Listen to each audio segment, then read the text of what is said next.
გამარჯობა მოგესალმებით, მივესალმებით მაყურებელს და მადლობა პირველ რიგში მოწვევისთვის. კი ბატონო, როგორც აღნიშნეთ, ეს დასასრული ჟესტი ჩემთვის და ზოგადად ყველასთვის იყო საკმაოდ სული შემძლე და ემოციური. ჩვენ გვაკავშირებს საკმაოდ დიდხნიანი მეგობრობა, უკვე 17 წელი არის თითქმის ერთმანეთს ვიცნობთ, დათოს და ასევე სალომესაც. და ძალიან კარგად ვიცნობთ ერთმანეთს და ვიცი რამდენად თავდადებული და ერთგული მეგობარი არის, ვისაც აირჩევს ასე ვთქვათ სამეგობროდ. ისევე დათო და ასევე სალომე. და ჩემთვის რიგში როდესაც გავიგე პირველივე დღეს ადვოკატიაში შემოვიდა მითხრა რომ დათო გარეთ იდგა უკვე მთელი ღამე ბანერით და ასე აპირებდა გაგრძელებას 10 თვის განმავლობაში.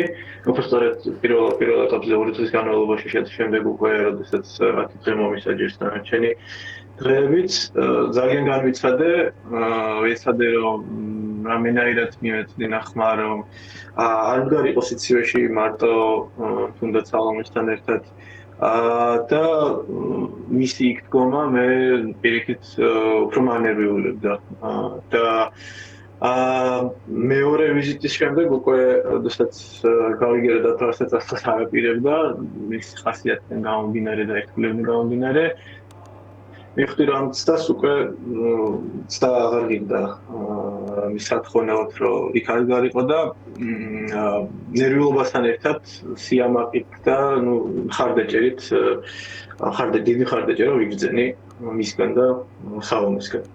კი ბატონო, მეგობრობა რა თქმა უნდა ბევრნაირია და ყველა პატიმარს დარწმუნებული ვარ, ყავს საუკეთესო მეგობრები, თუმცა ამასაც, ამ ჟესტსაც რაღაც მოფიქრებაც უნდა, გაძლებაც უნდა. როგორი იყო ეს 10 დღე საპატიმროში, როგორ აღწერთ, რაიმე ხომ არ იყო თქვენთან დაკავშირებით იმ ტიპის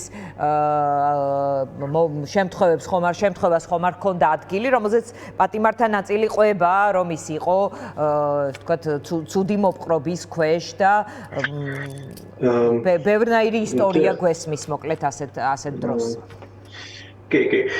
ჩემ შემთხვევაში ნამდვილად ზაჰესის იზოლატორში გატარებული 10 დღე მარტივი ნამდვილად არ იყო, თუმცა 10 დღე მაინც არ არის სხვათან შედარებით ესეთი გრძელი ვადა, მაქსიმუმ 15-იც მივსაჯეს 13-იც და 14-იც, ჩემთან ერთად დაჭერო ბიჭებს და არ ვამბობ კიდე იმ ბიჭებზე, რომლებიც თვეებით არიან უკვე იზოლატორებში.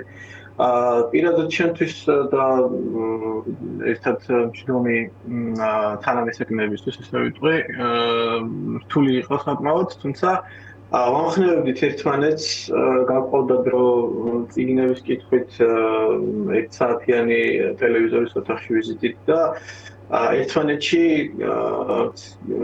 ლაპარაკით ისტორიებს მოყოლეთ, რაღაც საბავშვო თამაშებიც კი გავიხსენეთ და ასე გავიყვანეთ ბევრი დრო და ძირითადად გამხნევება ერთმანეთს არ აკლდა არც ერთი ჩვენგანისგან, ასე რომ ნამდვილად ხნედ ვიყავით, მოწყენილები რა თქმა უნდა, მაგრამ ვიცოდით რომ გარეთ მე პირადად მელოდებოდა მეგობარი, სხვებსაც ოჯახის წევრები და მეგობრები ელოდებოდნენ და ეს უფრო მეტ ძალას გვაძლევდა იქ როდესაც ვიყავით.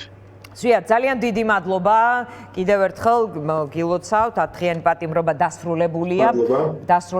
ზვიადს მაყურებელს კიდევ ერთხელ შევახსენებ, მეგობარი ციხეში, მეგობარი